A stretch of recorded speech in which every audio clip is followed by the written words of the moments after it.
Like, what was the schedule like when things started getting big with TV? Was it every day you had shows, 7 days a week? Yeah. Or?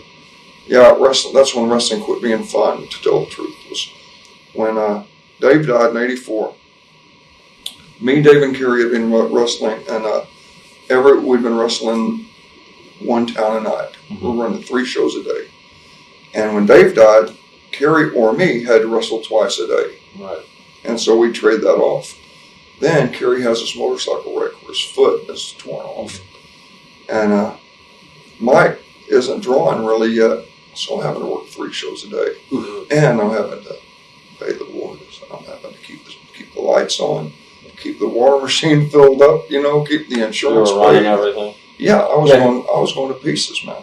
Yeah, who was in, like, when everything started going, like, who was in charge of, your dad was in charge of everything? Well, we brought people on that too? we hoped could help, but none of them panned out. In fact, it was just like it just wasn't meant to be. I mean, there's a Jarrett, Eric Embry, and Ken Mantell. Did he die? Mantell, and every one of them something bad happened. Right. Too bad. It's the only time Kerry really ever went against me. He went up, worked for Vince, and I don't, even though Vince kicked me out of the building and all, I don't know what that was about. For some reason, I don't know why that happened. But I'll tell you this right now, Vince, I think, was honorable with Kerry and treated Kerry right, to tell the truth.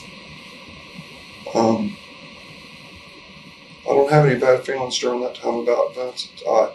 I didn't want Kerry to go up there in the first place. I was up here. Did you ever want to go up there? No. At that point in my career, I was ready to get out of it. Right. I wasn't enjoying it anymore. Right. After losing Dave, that was tough. But then losing Mike, too, made it work to me. And then having to wrestle so much and still pay the bills and, still try to keep the business running. And then I'm doing this show this week and that one next week and a golf tournament this one and trying to take care of business over here, Just got a stretched. gas lease and it's just too much, man. Right. It was, way too much for one man. I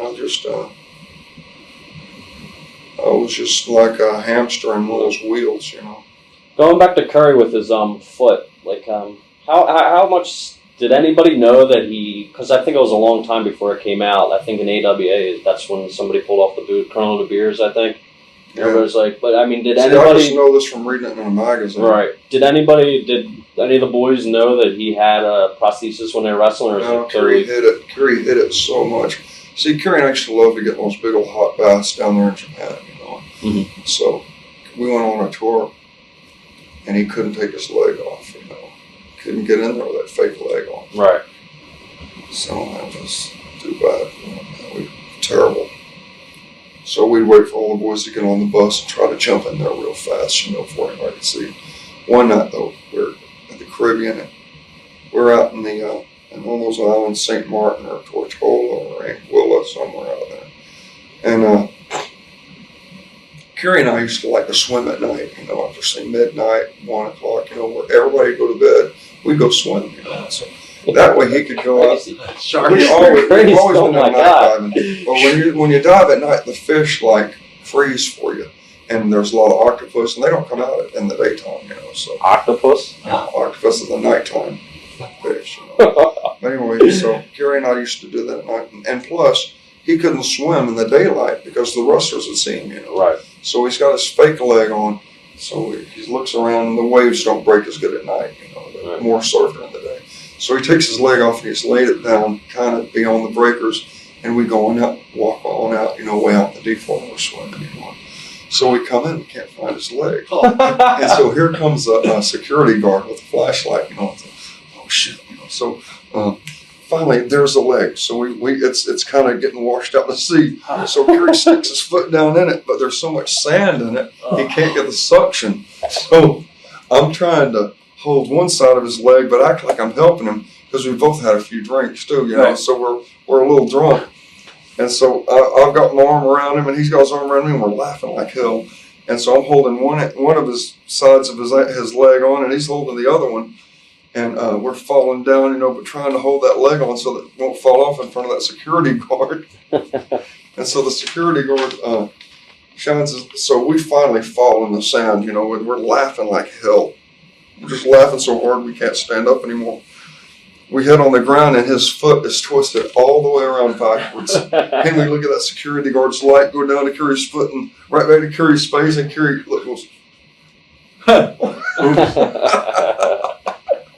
you get it? Like his foot was broken around. That's awesome. Yeah. That was so funny. When he actually lost his foot, how did that actually happen? It was a motorcycle accident, right? Yeah. Yeah, he was on a motorcycle and he was going to pass this police car real fast. Right. And it sounds crazy, but the cops out there like grew up with us, you know, and so I guess he was going to try to, you know, just playing a game. Right. Anyway, the cop was turning as Kerry went to go around him, and so Kerry, nothing to do but run right into the cop car. So he just had time to try to jump over the cop car, and he jumped high enough, got everything over except his foot. One of his feet went between the rack and the car, and that's what tore it off. But, you know, that was pretty good just to have a pair of shorts on, no helmet, no pants, no shirt, just shorts, and to be going 65, 70 miles an hour and just get skinned up. See a guy can take a fall. Did you guys think he was going to be able to come back? Because I know on TV you guys kept on promoting, you know, coming back soon. And I didn't think he would. I didn't think he'd be able to come back. Not like we'd done before, you know. Because, you know, Kerry used to like wrestle barefoot like I did too. Right. And he had to quit. He had to quit that. How did losing his foot mentally affect him? Well, look at it like this. Kerry would spend 4 hours a day in the gym. And he would, you know, pay the price the other guy won't pay. Now, I can see getting a good hour a day in the gym. Maybe an hour and a half, 2 hours. But 4 hours a day, every day, you know, that's I don't want to look good that bad. You know, I want to be a good wrestler and be able to do my job, but I'm not into the way I look that as much as Kerry must have been. And so just think, somebody that thinks like that, what would it do to you to lose your foot? You know, it hit him really hard. And he so much wanted to hide the fact that he didn't have a foot. Me, I was proud of him for doing what he was doing on one foot. But the way Kerry looked at it, he's half a man. How did he get back into the ring shape and stuff like that?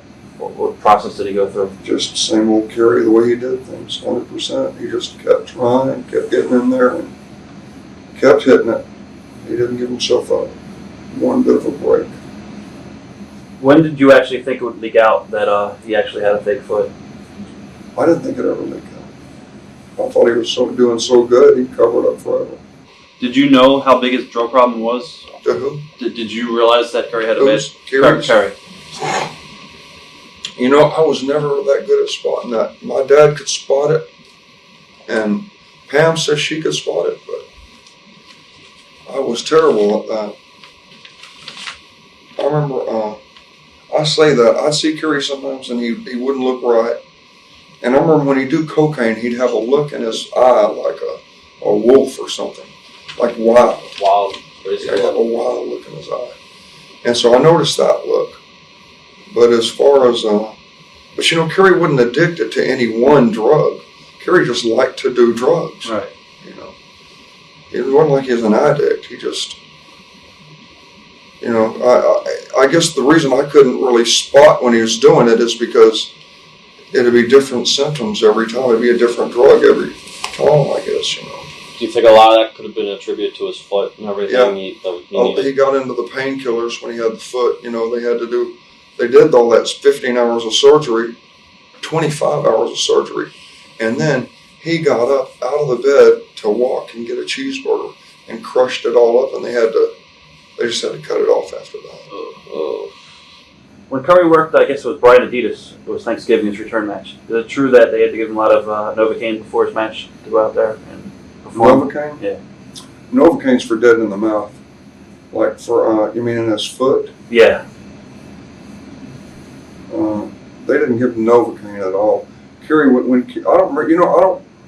you numb something up, you couldn't numb up at the foot. You have a joint, something that moves is the only thing you can numb up.